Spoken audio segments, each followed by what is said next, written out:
Saudações, queridos irmãos. Que nesse momento nos sintamos envolvidos por Jesus e a espiritualidade benfeitora para mais um trabalho em nome da doutrina espírita, buscando levar a todos nós necessitados deste amparo, desse acolhimento, levar o esclarecimento e o consolo, que somente esta veneranda doutrina, complementando as informações que precisamos, nos traz. Representando a Casa Espírita Fraternidade, a nossa amada Casa Espírita de Canoas, Rio Grande do Sul, nós aqui iniciaremos mais um trabalho importante a todos nós, de direcionamento moral, embasado no Evangelho de Jesus, onde nós iniciaremos com o que nós chamamos de prece de início e irradiação. Momento em que todos nós damos a nossa parcela de contribuição, em que nós, conectados à espiritualidade benfeitora e à divindade maior, ao nosso Pai Supremo e Soberano, nós conectados recebemos essas energias balsâmicas e distribuímos, participamos, pedimos, rogamos e também agradecemos. Então, nesse momento, iniciaremos. Muitos de nós se sentem à vontade, ou melhor, concentrado com os olhos fechados. Isso independe, desde que estejamos de sentimento conectados. Então nós iniciamos dizendo assim: Divino amigo Jesus, nesse momento, que nós possamos contar com o vosso amparo, por intermédio dos benfeitores amados. Envolva-nos nas tuas amorosas vibrações através desta corrente de preces. Derrama sobre nós teus eflúvios balsamizantes e medicamentosos, favorecendo a reposição dos fluidos necessários ao nosso refazimento e reequilíbrio orgânico. Permita que os espíritos amigos aqui presentes possam fazer uma asepsia fluídica em todo o nosso ambiente doméstico, em todos os lugares, em todos os lares, aonde nos encontramos neste momento. Que cada cômodo, cada peça seja visitada por esses amigos, para que todo e qualquer miasma, todo e qualquer fluido pernicioso possa ser substituído por energias benéficas e benfazejas. Harmonia, paz e muita saúde a todos os nossos entes queridos, vizinhos e amigos. Sem dizer, Senhor, a todos aqueles que temos na conta de desafetos, pois somos todos irmãos. Magnetiza as nossas águas para que, através da água fluidificada, possamos receber e absorver os medicamentos necessários à desintoxicação de cada molécula, de cada partícula dos nossos órgãos físicos e perispirituais. Rogamos por todos os irmãos na condição de abandono, em vias públicas, enfrentando frio, fome, dor física ou moral, mas também o desamor e a solidão.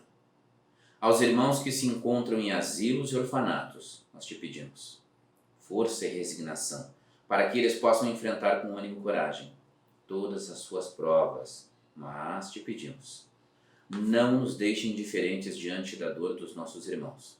Inspira-nos a sensibilidade para que desperte em nós a compaixão e a vontade de servir em teu nome. Aqueles irmãos que enfrentam os dramas da obsessão, eu te imploro, Senhor, aos obsessores, aos obsidiados, que vençam definitivamente a animosidade, o rancor, pondo fim a processos seculares de ódio e perseguição, dando lugar à paz, retomando laços de amor que um dia existiu entre as partes. A ti, Jesus, eu te imploro o acolhimento, a tua luz, para que tu acolha todos esses espíritos desencarnados nas mais diversas condições, por conta da pandemia ou não, para que tenham um despertar tranquilo e uma breve readaptação na pátria espiritual. Afaga os corações doridos, chagados pela saudade da partida dos seus entes queridos. Coragem a nós, que ainda necessitamos permanecer na esfera física. Nos dá ânimo, nos dá discernimento para aceitar esta condição que é necessária a nós que precisamos compreender que a vida material é transitória. Protege, Senhor, e conduz no caminho do bem as nossas crianças. Ajuda-nos a educá-los à luz do teu Evangelho, pois essas crianças são o futuro da humanidade. Ajuda-nos e nos auxilie para que consigamos colocar em prática e sermos bons exemplos aos nossos amados. Acolhe em teu regaço de luz, acolhe, Senhor, e atenua a dor moral de todos os irmãos que cometeram o equívoco do suicídio. Alivia por um segundo que seja da dor física, da dor moral, do quadro dantesco da lembrança do ato cometido. Permita que os teus emissários visitem as regiões e vales de dor em socorro desses espíritos e de todos aqueles que estão ligados direta e indiretamente neste processo. Dá esperança a todos aqueles que sofrem nas mais diversas condições, Senhor. Que assim seja. Olá, queridas irmãs, queridos irmãos. Mais uma vez, Deus permite que estejamos aqui para juntos refletirmos.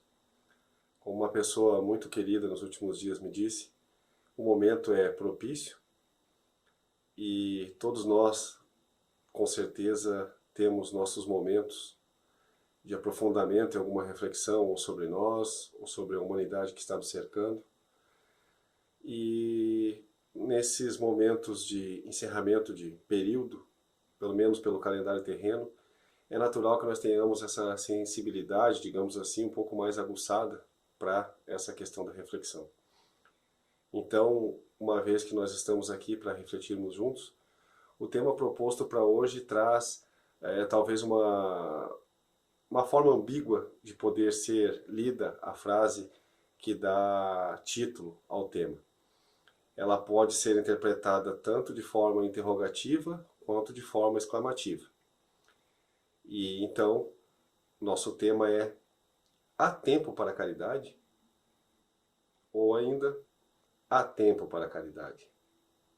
Cabe a nós como ela poderá ser acessada neste momento, como ela poderá traduzir em nosso ser tudo o que ela traz consigo. Esta reflexão tão grande sobre este tema tão importante que é a caridade, principalmente nos dias atuais.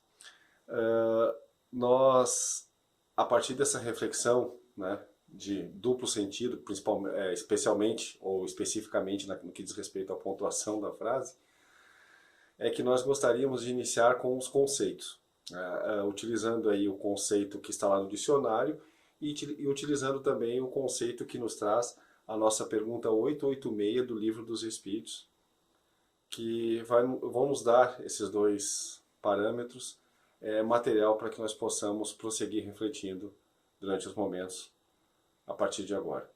Então, na definição, no conceito de caridade pelo dicionário, lá nos diz que é um substantivo feminino. Eu peço aqui licença aos irmãos para que possa estar lendo, né, o que nós conseguimos colher do dicionário.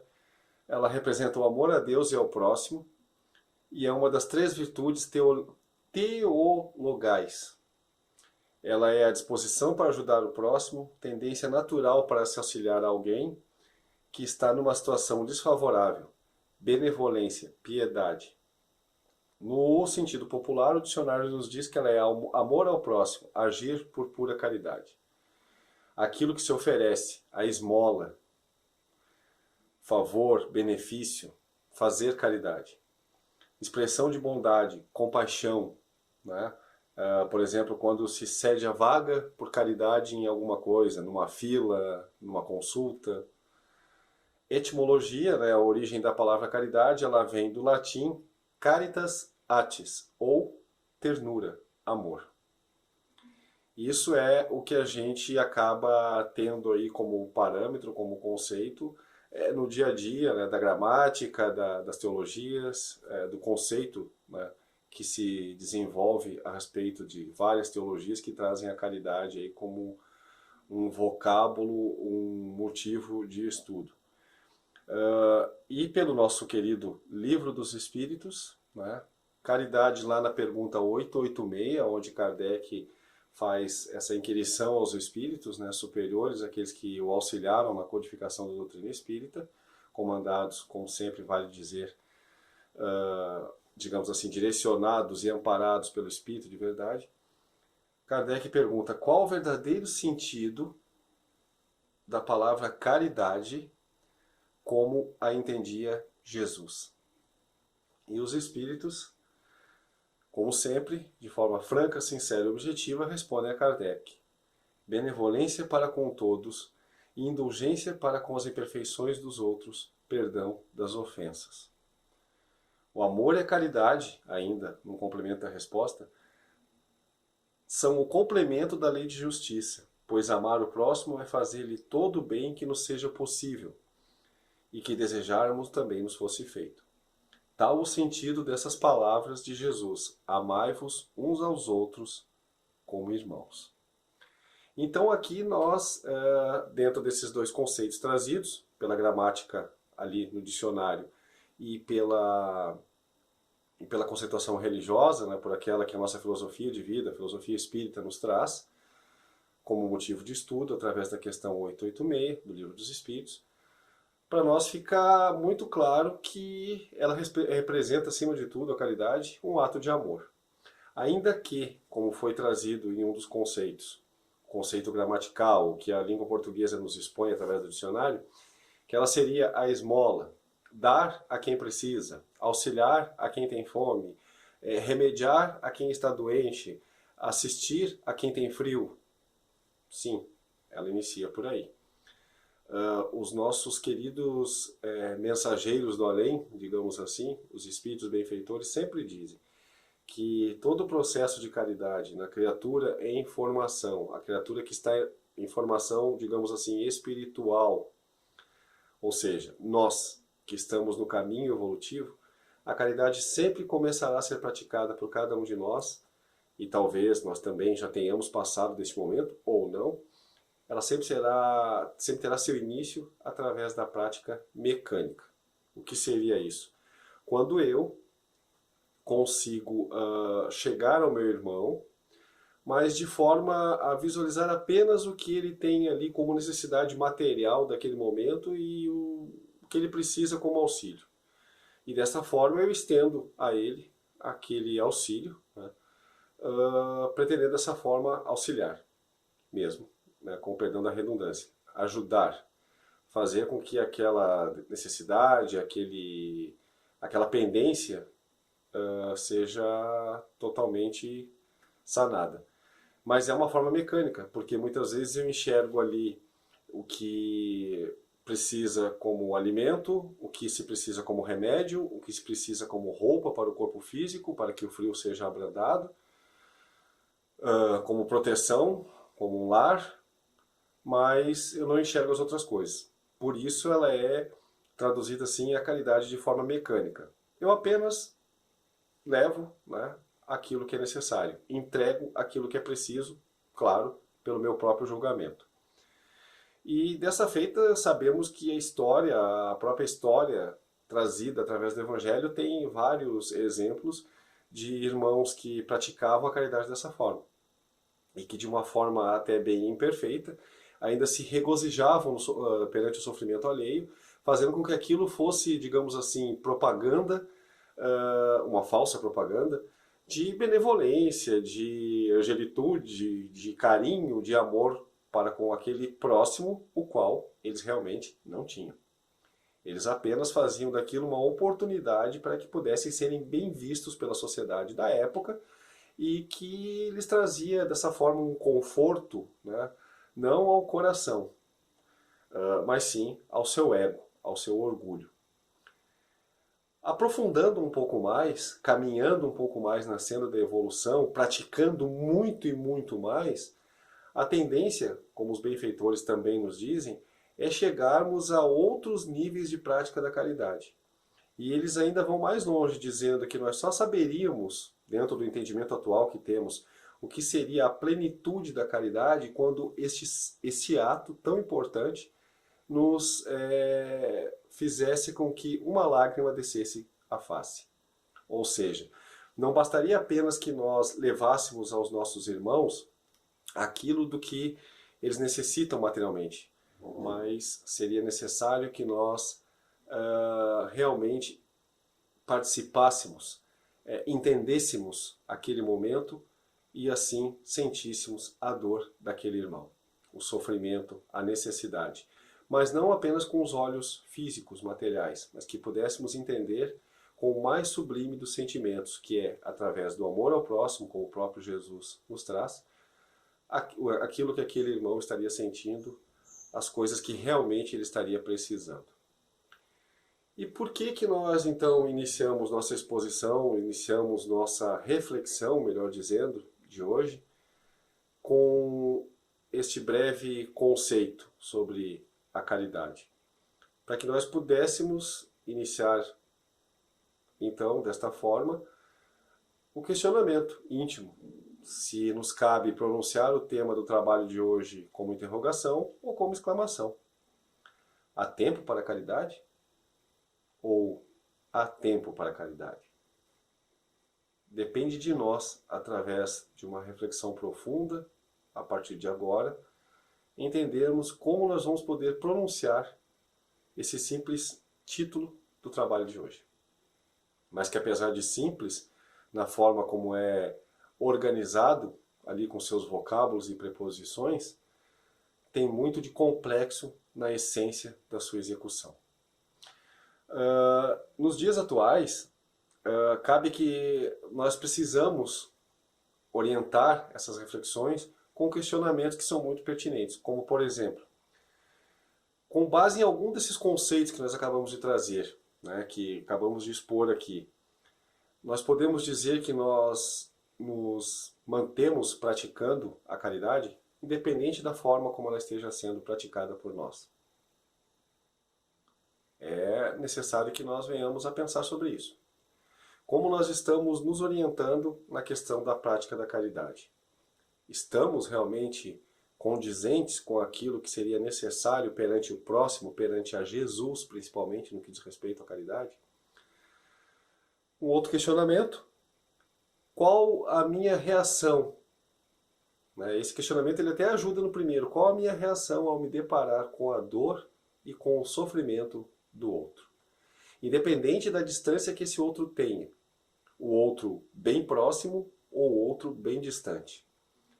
Independente de ser familiar consanguíneo, familiar espiritual, independente do que este ser signifique na minha vida. Quando eu me deparo com suas dores e sofrimentos, qual a minha reação? Ela instintivamente me leva a pensar no que posso fazer, em como posso ser útil para tentar ao menos remediar aquela dor e aquele sofrimento? Eu me sinto indiferente? Eu acredito e relego a tudo o que ele possa estar passando ao seu passado e que nada mais é do que a lei de ação e reação tendo seu seguimento em sua vida e por isso me mantenho neutro e não me coloco à disposição? O que passa pela minha mente? O que brota do meu coração? São reflexões que todos nós precisamos fazer. E mais uma perguntinha, mais um questionamento para que nós possamos alimentar essa reflexão interna. E a nível de humanidade, nós estamos podendo identificar a prática da caridade? São questionamentos necessários para que nós possamos balizar o que é caridade nas nossas vidas. O que está sendo caridade nos nossos dias.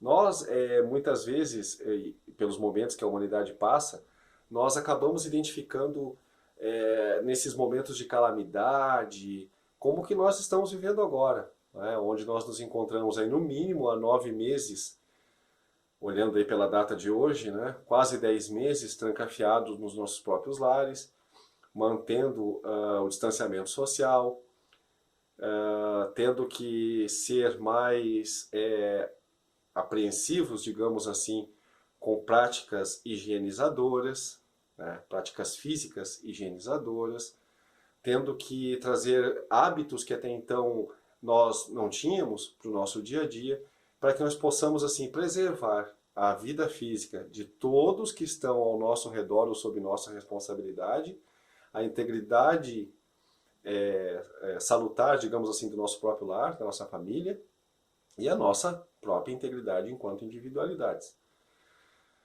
E dessa forma, este momento é um momento cruel.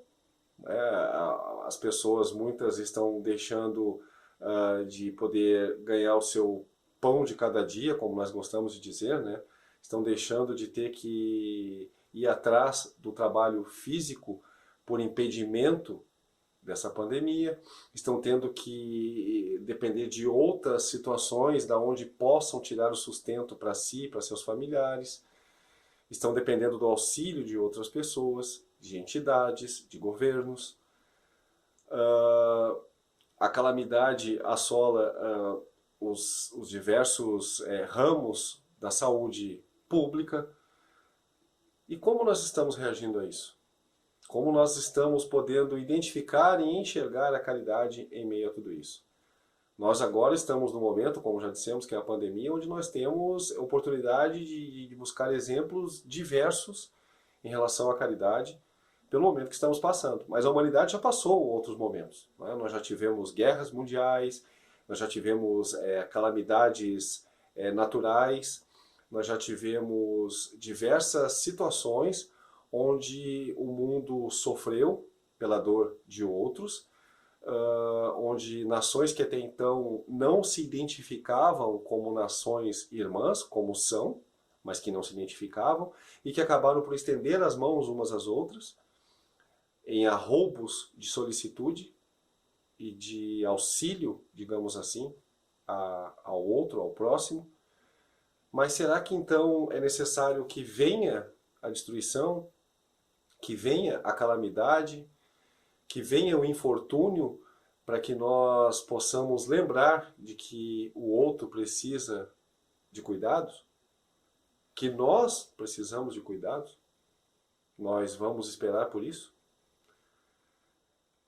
Então, desta forma, quando nós olhamos lá para o conceito trazido, que vale a pena lembrar, e eu peço aos irmãos a permissão para ler de novo, o conceito trazido lá na questão 886 do Livro dos Espíritos: benevolência para com todos, indulgência para com as imperfeições dos outros, perdão das ofensas. Esta resposta, por mais curta que seja, é enorme para a nossa vida. E ela vai nos seguir por muitos e muitos e muitos e muitos momentos, anos e séculos da nossa existência, que nós sabemos é eterna. Somos imortais. E enquanto estivermos evoluindo, em processo evolutivo, na caminhada evolutiva, esse conceito vai estar conosco, presente, sempre que lembrarmos do que diz respeito à caridade. Nós conseguimos avaliar que nós estamos tendo, ou estamos tendo como individualidades, ou de forma, em caráter de humanidade, nós estamos tendo benevolência para com os outros, trazendo de novo para o momento em que vivemos. Nós já podemos assistir, em alguns momentos, corridas por provar quem é mais eficaz no planejamento de uma possível vacinação futura. Nós já tivemos brigas políticas, nós já tivemos uma sorte de eventos que não contribuem em nada, a não ser negativamente, para o momento em que nós nos encontramos. Isso traduz benevolência? Isso faz com que venhamos a pensar que sim, nós estamos agindo com bondade com o nosso próximo? Se nós fôssemos analisar pelo viés negativo, sim. Isso faz com que nós pensemos que realmente está tudo perdido. Mas se nós formos analisar pelo aspecto positivo, que é o que sempre deve permanecer com aquele que se diz simpatizante, ou principalmente com aquele que se diz espírita, que deve analisar as coisas pelo seu lado positivo, ou aprender, ou caminhar para isso, por analisar as coisas, os fatos, os acontecimentos pelo lado positivo, sim, tudo está sendo um aprendizado. Tudo está nos mostrando caminhos diversos, situações onde nós podemos contribuir, reconstruir, melhorar, repensar, refazer. Este momento pelo qual passamos, a nível de humanidade, e não só a nível de país, de estado, de município, a nível de humanidade, este momento é de muito aprendizado. Este momento nos confere a oportunidade da reorganização como seres imortais que somos. Nos sugere uma olhada bem carinhosa para a nossa bússola, para que realmente venhamos a conferir se o rumo para o qual estamos apontados por ela, ou através dela, é realmente o rumo que pretendemos para nós, ou para aqueles que dependem de nós. É hora de repensar, é hora de reavaliar, é hora de se acostumar a outras situações que virão. É um momento onde nós ainda não sabemos como será depois deste momento. Mas nós devemos nos preparar. E o que nos diz a racionalidade? O que nos diz o pensamento lógico? Que todo aquele que não sabe o que encontra pela frente deve se preparar para uma gama de situações com as quais muitas vezes vai conseguir agir e com as quais talvez não consiga agir em determinado momento. A doutrina espírita não é diferente. Ela não manda que nós nos armemos, ela não manda que nós venhamos a combater, ela não manda que nós venhamos a deixar de usar a racionalidade totalmente amparada pelo amor e pela caridade. Nós não podemos pretender dias novos e que nós sabemos que chegarão, pois nós sabemos que essa espiritualidade benfeitora que preside a tudo e que, comandada por Jesus, governador espiritual desse planeta, não vai permitir que tudo isso permaneça por muito tempo. Esta pandemia vai passar, esse vírus vai ser extinto dos nossos dias, digamos assim, a vacinação vai acontecer, todos vamos poder voltar ao trabalho, aos estudos, à rotina diária de vida que todos nós tínhamos. Isso é certo que vai acontecer. Sabemos precisar o dia? Obviamente que não. Isso a Deus. Só Deus preside a essa decisão. Mas nós sabemos que vai acontecer. Caso contrário, nossa fé não existe. Mas essa fé, como nos lembra a doutrina espírita, ela tem que ser racional.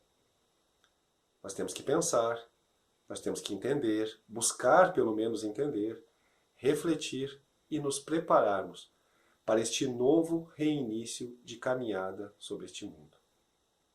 E dentro disso, é muito importante que valores como benevolência, indulgência, perdão estejam cada vez mais presentes em nossos dias, em nossas vidas. É difícil? É muito difícil. Por quê? Porque ainda não atingimos evolução suficiente? Porque ainda permitimos que orgulho, que ódio, que mesquinhez, que egoísmo, que mágoas diversas permaneçam em nós? Sim, pode ser por isso. Pode ser pela falta de exercício no que diz respeito à caridade, porque cada vez que eu me condiciono a praticar algo, começando da forma menos complexa até a mais complexa, começando pela forma mais simples, visando sempre galgar os degraus necessários até atingir os níveis mais complexos, eu me doutrino, eu me treino, eu me preparo, eu me fortaleço para fazer aquilo cada vez melhor. Eu tenho que iniciar. Eu preciso começar. Ninguém vai sair de um estágio, talvez, de totalmente nulidade no que diz respeito à caridade e vai se tornar um anjo de candura no auxílio ao seu próximo se não começar um dia. Vamos começar pela parte mecânica e vamos nos aprofundar, vamos caminhar. Vamos entender que nada será feito sem amar, sem buscar entender a dor do próximo, sem buscar compreender ao próximo, perdoar ao próximo, para assim poder se aproximar de forma verdadeira do próximo. E é isso que essa humanidade, logo ali na frente, vai estar nos exigindo. Nós temos o dever de, após tudo isso que passamos neste ano que fica para trás, esse ano de 2020, estarmos mais bem preparados no que diz respeito a amar, a perdoar, a ser benevolente. Vamos fazer nossa escolha. Queremos ser como aqueles que lá no gasofilácio se regozijavam, brincavam, faziam troça, porque usavam como marketing pessoal o auxílio que davam aos desesperados? Ou queremos ser como a viúva, que deu do que não tinha, ou melhor, do que lhe faria falta? Temos esses dois caminhos para escolher. E eles vão fazer a diferença nessa nova humanidade que nos espera, com certeza, nesse ano de 2021. Nós, quando nós nos preocupamos com o próximo, estamos nos preocupando conosco, porque somos irmãos e perante Deus somos todos iguais. Ao nos preocuparmos verdadeiramente com o próximo, estamos, aos olhos desse Pai, nos tornando seres melhores. Barganha? Será que é barganha? Depende da forma como encarar. Sim, pode ser barganha quando este auxílio ao próximo, que venha a brotar de mim, se assim eu tiver condições, seja como o daqueles que lá no gasofilácio faziam troça daquilo que doavam.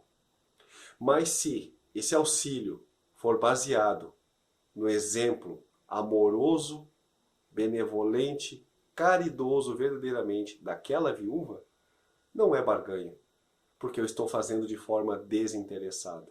Logo, não estou barganhando com Deus. Deus a tudo sabe, a tudo preside, e não há formas de barganhar com Ele sem que esta ação nos traga uma reação, um futuro deprimente no que diz respeito a nós mesmos. Então, que façamos como a viúva nesse próximo ano. Nós, para o dia de hoje, para essa reflexão, além do Livro dos Espíritos, também nos utilizamos de alguns trechos do livro Fundamentos da Reforma Íntima, trazido através da psicografia de Abel Glasser, mas ditado pelo espírito Caibá Schutel. E nós separamos aqui apenas dois pequenos trechos que falam da caridade e de uma forma a tentar nos auxiliar. Trazemos para que esses trechos nos auxiliem a repensar, nos deem o auxílio que nós necessitamos para entrarmos nesse novo ano, nesse novo período, que para nós aqui na Terra é algo marcado no calendário, e que em nada se parece com o tempo, ou as medidas de tempo da espiritualidade, mas que é o que nós temos para cumprir. E sendo esse ano um novo período de oportunidades, por que não estarmos firmes, sabedores, por menos que seja, daquilo que queremos e daquilo que precisamos fazer para assim vivermos de forma melhor, como seres espirituais que somos. Então, esses dois trechos, aos quais eu peço permissão aos irmãos também para que possa ler, para que nós possamos refletir, dizem assim. Está lá no capítulo Caridade e Isolamento desta mesma obra, e o item 855 diz assim: não há espaço comum para a caridade e para o egoísmo. São antagônicos. Excluem-se, afastam-se, repelem-se. E assim deve ser. O egoísta jamais pode intitular-se caridoso, de modo que não está cumprindo seus deveres de espírito, centelha divina que é. O item 857 traz assim: virtude a ser alcançada por todos, vetor que leva a Cristo e, consequentemente, a depuração dos males intrínsecos ao homem, a caridade deve ser forte e vigorosa no coração individual e na coletividade. O que nós queremos e o que nós podemos retirar desses dois trechos? Que se faz cada vez mais necessária a autovigilância. Entrarmos em paranoia para nos tornarmos anjos, como alguns gostam de citar? Não. Apenas realizarmos, fazermos o que precisa ser feito. Primeiro conosco, para que assim possamos depois com o outro. Só podemos dar ao outro aquilo que temos. Não tenho como levar a caridade a ninguém se não sou comigo mesmo. Então essa benevolência, esse perdão, essa solicitude começa comigo, para que assim, quando tiver condições, possa estender ao meu próximo. Seja esse próximo bem próximo, debaixo até do mesmo teto, ou aquele próximo que eu nem lembre de sua existência, ou nem a tenha conhecido ainda. Que para este ano de 2021, a reflexão que deixamos para o final, nós possamos enxergá-lo como mais uma oportunidade divina de aprendizado, como foi este ano de 2020 para todos nós. Se nós olharmos, repetimos, pelo lado negativo, O único vocábulo que nos vem à mente é desgraça, infelicidade. Mas se nós visualizarmos pelo viés positivo, entenderemos que foi aprendizado. Foi oportunidade divina de nos transformarmos e de auxiliarmos na transformação de todos aqueles que puderam cruzar nosso caminho. Foi motivo de resignação, foi oportunidade de exercício da paciência, do autocontrole, do equilíbrio. Falhamos? Sim, falhamos muito nesses quase 10 meses, encarcerados em nós mesmos. Mas se nós formos analisar, as vezes em que fomos felizes naquilo que fizemos, dissemos ou pensamos foram muito maiores do que as vezes em que falhamos. 2021, o ano novo de 2021, se inicia como nova oportunidade para que possamos ainda mais aumentarmos o coeficiente de acertos em relação aos erros. É mais uma oportunidade de aprendizado, de felicidade, de vivência do amor e da caridade na sua plenitude que Deus nos concede. Que fique o apelo para cada um de nós, que saibamos aproveitar essa oportunidade, que saibamos aproveitar esse ano, que ainda não sabemos como iniciará e nem quando iniciará de forma total para cada um de nós, mas que possamos, nessa espera, treinarmos nosso coração, nossa mente, para sermos realmente benevolentes, para perdoarmos, para sermos indulgentes e assim caridosos, encontrando sim tempo para a caridade. Muito, muito agradecido a todos pela oportunidade de termos estado refletindo juntos neste momento. Em mais este momento, em mais essa exposição, ainda afastados fisicamente, que a nossa Casa Espírita Fraternidade nos permite fazer. Mas em mais esta reflexão que é para todos nós. Que todos tenham um ótimo ano pela frente, de muita saúde, de muita prosperidade, não só material, porque necessitamos ao vivermos num mundo material como estamos, mas também espiritual. De muita saúde física e espiritual para si e para cada um de seus familiares. De muita esperança no bem e no futuro melhor. De muita fé e de muita resignação. Muito obrigado a todos e que Jesus acompanhe a cada um de nós, a nossos familiares e a nossos lares. Então, queridos irmãos, encaminhando mais este trabalho, em nome da doutrina espírita, em nome de Jesus, encaminhando mais esse trabalho para o final, convidamos a todos os nossos irmãos a unirmos as nossas vibrações em prece, em favor de todos aqueles que precisam de um alento, de carinho. Encerrando mais essa atividade, rogamos a Deus a força necessária para seguirmos em frente. Agradecendo a Ti, Senhor, pelo Teu amor, pela Tua misericórdia, pela Tua bondade. Agradecendo a Jesus, o nosso irmão maior, governador espiritual deste planeta. Amigo e benfeitor da humanidade, que Tu possa enviar os Teus emissários para que eles possam estar conosco, dia a dia, minuto a minuto, nos acolhendo, nos fortalecendo e nos amparando. Que nós nos sintamos confortados, estejamos onde estivermos, e que as boas energias desta prece possam nos fortalecer para continuarmos lutando e seguindo em frente. Que assim seja.